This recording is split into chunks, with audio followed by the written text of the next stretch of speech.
So I'm pretty sure a lot of us are of the same mindset here, where when it comes to Eustass Kid, this arc is pivotal, very important for Eustass Kid and the future of his character. This is essentially Eustass Kid's make or break arc.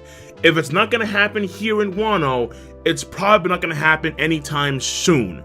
And when I mean anytime soon, I mean probably not until like the final war of One Piece, like the final arc, when it's the global war, will Kid actually get his shine, quote unquote. At the bare minimum, I'm pretty sure a lot of folks expect for Kid to be at least on the same level as Law when it comes to his overall importance to the story. Because so far, even though Kid has done some things here or there that have been, you know, off screen and that are kind of important, like for example, him forming the alliance with Apu and Hawkins, and then him fighting against the red-haired pirates, Law is essentially bona fide Straw Hat. Like, he's essentially a part of the clique. So before we talk about Kid, let's talk about Trafalgar D Water Law. Because first things first, who actually expected Law to be a member of the D clan before Dressrosa? Because I never did. The only other supernova to be A, member of the D clan, B, he is down with the clique, he's bona fide Straw Hat, C, you had the longest arc, Dressrosa, where his character was fully fleshed out on top of the Punk Hazard stuff. So he's very prominent in 2 arcs, not just 1, 2 arcs. And then on top of that, from the very beginning, you can see how his portrayal was very, very high. Like, it was like, oh goddamn, like he's a Shichibukai, he beats Smoker one-on-one, and the anime, that was really damn good. And then he cuts through an entire mountain range to defeat Virgo. And even though in Dressrosa it was kind of revealed because of Gear 4 Bowman that he is weaker than Luffy, the fact remains is that after that arc, both him and Luffy's bounty rose to 500 million berry. So portrayal-wise, Law and Luffy have been in lockstep, where Kid has just been, for obvious reasons, because Mr. Warororororo fell 10K. Unfortunately, Kid was just nowhere near as important to the overall story. Based on all these factors, it is very difficult for, I would say, for Kid to be at least as beloved as Law is. Because when you think about it, right, and from a Western standpoint, it may be a bit different. It probably is. But when you read a lot of these character polls that we sometimes get for One Piece character rankings, Law is high up there. Like, Law is always high up when it comes to the character ranking. And Oda built that up over the course of essentially 3 arcs. You can add in Zou as well. Because in Zou, Law, he's having some banter with Zoro, and it's pretty funny. And then how they're disappointed that Raizo won't do the ninja stuff. And then after he starts doing the nee, then he's like, yeah. It's like, yo, like Law's Straw Hat. I mean, even in Punk Hazard, they're placing Chopper on top of Law's hat. And they're just doing fun stuff. So Law has become truly beloved over the course of the 3 arcs of, once again, Punk Hazard, Dressrosa, and Zou. Kid, unfortunately, I don't think is going to be beloved the same way that Law is. I think it's virtually impossible, honestly. Especially if, let's say, Law does pass away in Wano country. Ace, I think, as a character, became far more beloved after he passed away. And if Law did pass away in Wano country, Law is so beloved already, I think it's very possible that, let's say that there's going to be another character ranking at some point, it is somewhat possible that Law could actually surpass Luffy. That's how much of a beloved character Law is.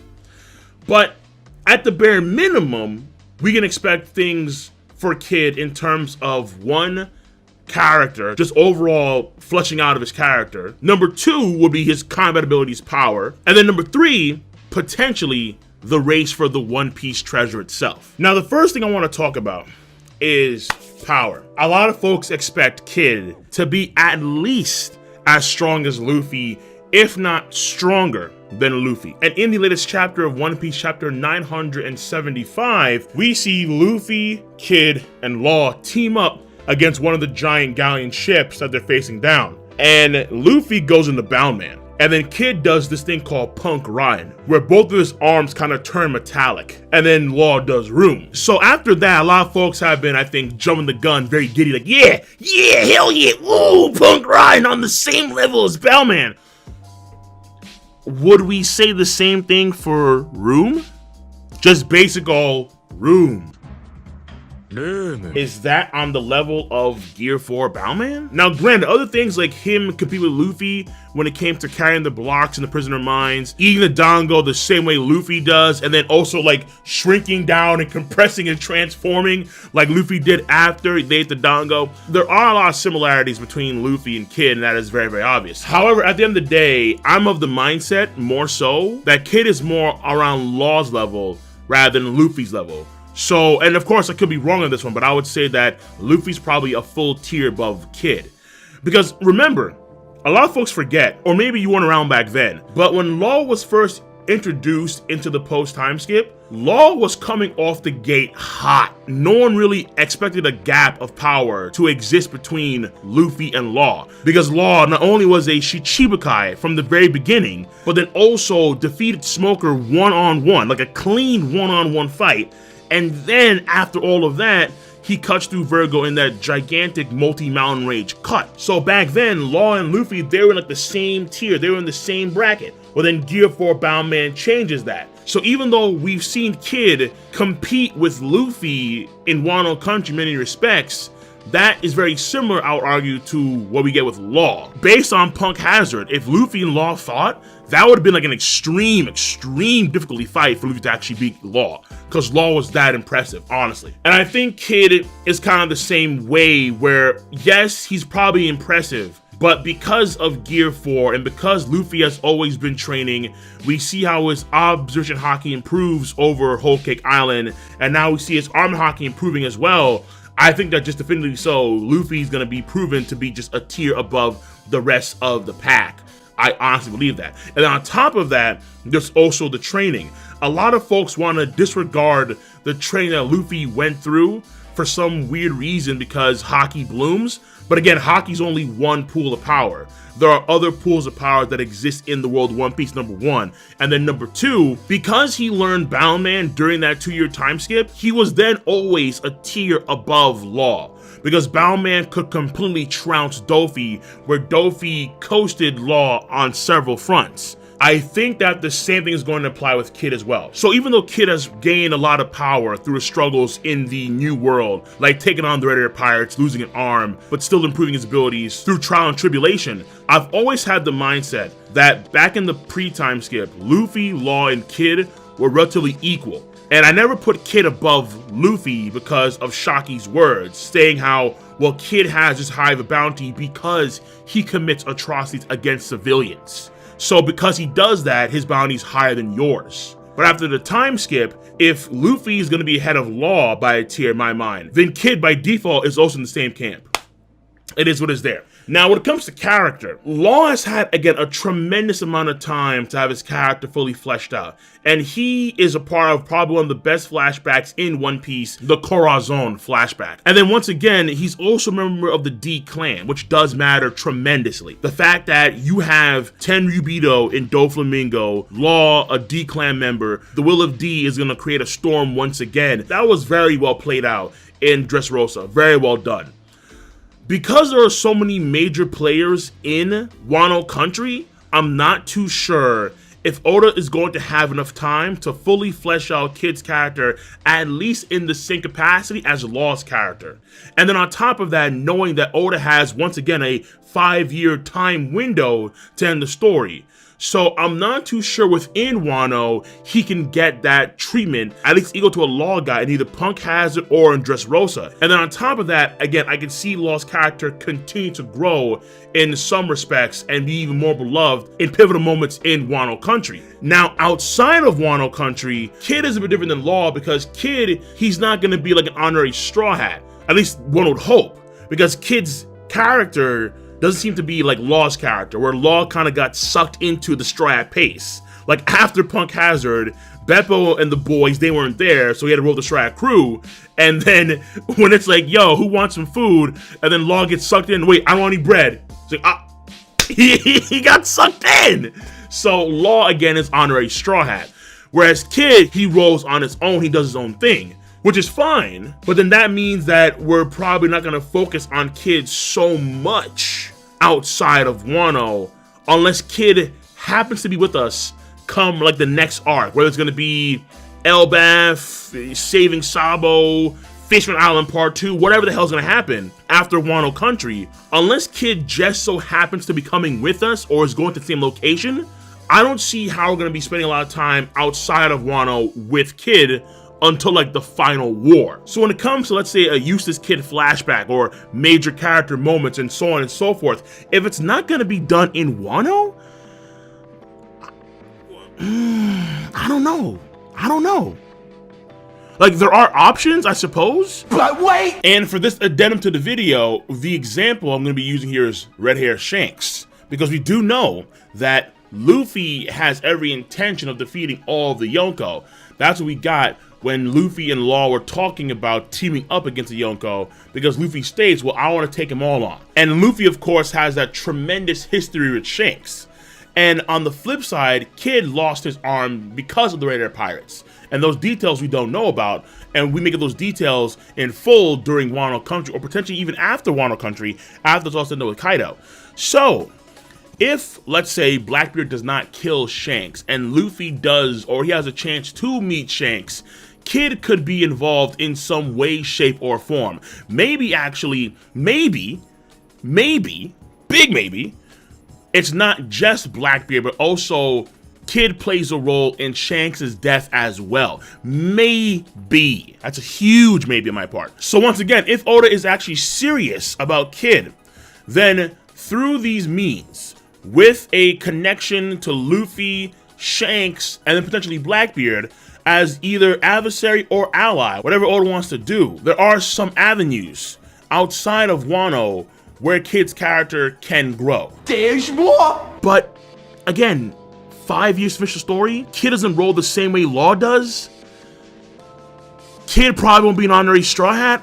I don't know. I'm really not too sure as to how much time Oda's gonna allocate to Kid outside of the Wano arc, which is another reason why, for Kid's character, Wano is so pivotal. Now, portrayal-wise, that's a different matter.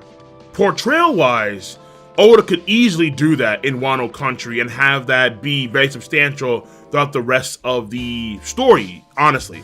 Because it all depends on what happens with Kaido, or how much credit does Kid get when it comes to taking down Kaido and or his forces. Because Kid could easily be credited for half, like Law was credited for at the end of Dressrosa. Luffy and Law's bounty both ended off at 500 million. It is very possible where, come the end of Wano Country, both Kid and Luffy are evenly credited for taking down Kaido or his forces, Then Luffy's bounty raises to 2 billion, but then also Kid does as well. So both Kid and Luffy are somewhere around like 2 billion plus come the end of Wano Country. This portrayal of Kid will also raise exponentially if Kid is the one to defeat Kaido, not Luffy. But the portrayal essentially of Kid right now is nowhere near that of Luffy, especially after the events of Whole Cake Island. So Luffy is exponentially growing than his peers in more ways than one.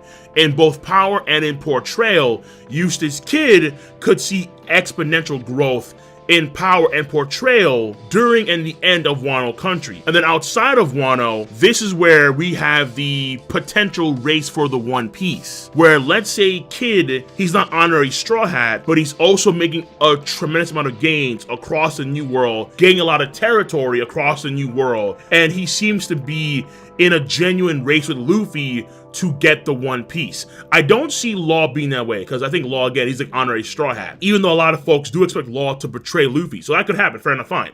But for the time being, I'm just gonna say that the portrayal that Kid receives in Wano Country is also going to affect what he's gonna do outside of Wano Country, of the Wano Arc. If it is gonna be tremendous and on par with Luffy, then Kid could actually be in the race for the One Piece, genuinely so. Especially if it's revealed in the future that Kid is a member of the D Clan, which he may or may not be. I think it'd be a bit much, honestly, at this point in time. But if Kid is also a member of the D Clan, then for sure, he is in the race for the One Piece, which would be tremendous for Kid's character, because then Kid would of course require a lot more spotlight, even though he's outside of the crew and he's doing his own thing. However, if this doesn't happen, then unfortunately, again, unless we just happen to run into Kid on the next island, or he's also going to be honorary Stride like Law is at some point, which I'm pretty sure a lot of folks would detest. So the only other option outside of those options I can see right now would be cover stories. Like Capone has this tremendously long cover story, and because of that, Capone's screen time has risen exponentially. Kid could get some cover story stuff too outside of Wano after Wano Arc. That is very, very possible. Again, I'm not too sure how many folks actually like that, but if Kid within Wano Country, and at the end of Wano Country, if his bounty isn't near Luffy's bounty, and he's not a member of the D-Clan, and he's still doing his own thing, and he's not honoring Straw Hat, and also we see his power, and his power is not on Luffy's level, then cover stories until like the final war. All right, let me preface by saying this: until the final war, Kid could just get cover stories. So genuinely so, ladies and gentlemen, boys and girls, Wano Country is, without question, a make or break arc for Eustass Kid. That being said, let me know your stance on the subject matter at hand. Be sure to rate the video. It is not that hard to do. I guarantee you that, because I know that you all have a device called Zmouse. You use Zmouse to click, rate the video, to click, subscribe, to click on that bell to join the squad. And of course, as always, feel free to please do comment in the comment section down below. Peace, and have a nice God damn day.